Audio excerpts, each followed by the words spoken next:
G7 বৈঠক যখন অতি সন্নিকটে কানাডায় হতে চলেছে, তখন কিন্তু এরকম একটা খবর ছড়িয়ে পড়ছিল, হয়তোবা কানাডা সরকার ভারতের প্রধানমন্ত্রী নরেন্দ্র মোদীকে আমন্ত্রণ করবেন না, যেহেতু বিগত দিনে কানাডার সাথে ভারতের সম্পর্কের একটা অবনতির ঘটনা কিন্তু সামনে আছে, বিশেষ করে তৎকালীন প্রেসিডেন্ট জাস্টিন ট্রুডোর আমলে। এই যে জাস্টিন ট্রুডো, তিনি কিন্তু এই যে খালিস্তানি তাদেরকে তিনি সমর্থন করতেন, এটা বলাটা ভুল হবে না। এই যে কানাডার সাথে ভারতের একটা সম্পর্কের অবনতি ঘটা, এর মূল ছিল একজন খালিস্তানি নেতা মারা যাচ্ছে।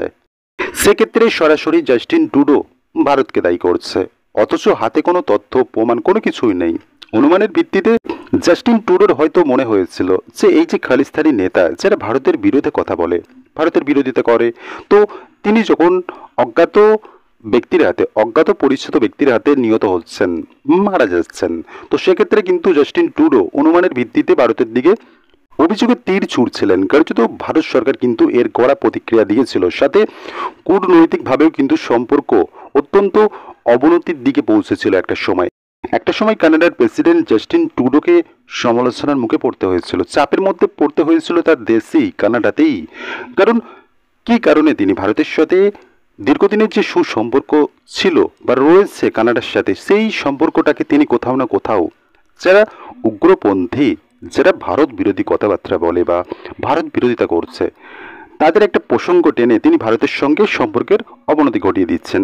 এটা নিয়ে কিন্তু জাস্টিন ট্রুডোকে কানাডায় চাপের মুখে পড়তে হয়, রাজনৈতিক চাপের মধ্যেও পড়তে হয়েছিল জাস্টিন ট্রুডোকে।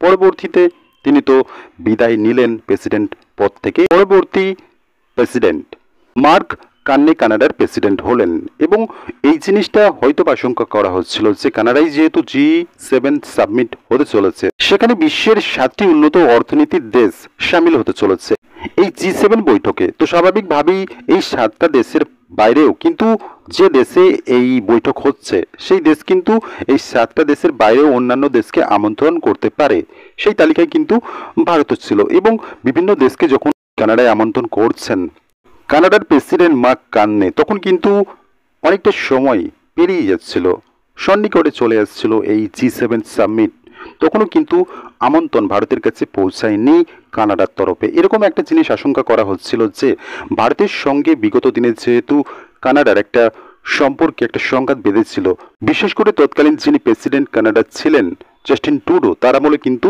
ভারতের সঙ্গে একটা সম্পর্কের চরম পর্যায়ে সংঘাত বাঁধে।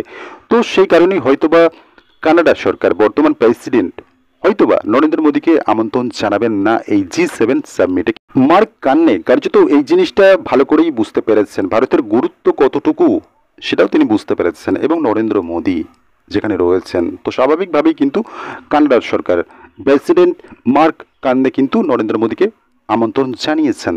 অপারেশন সিঁদুরের পর এই প্রথম প্রধানমন্ত্রী নরেন্দ্র মোদী বিদেশ সফরে যাচ্ছেন, এবং এই যে কানাডায় G7 সাবমিট, সেখানে তিনি অপারেশন সিঁদুর নিয়ে কিছু মন্তব্য রাখেন নাকি, সেটাও কিন্তু একটা লক্ষণীয় বিষয়।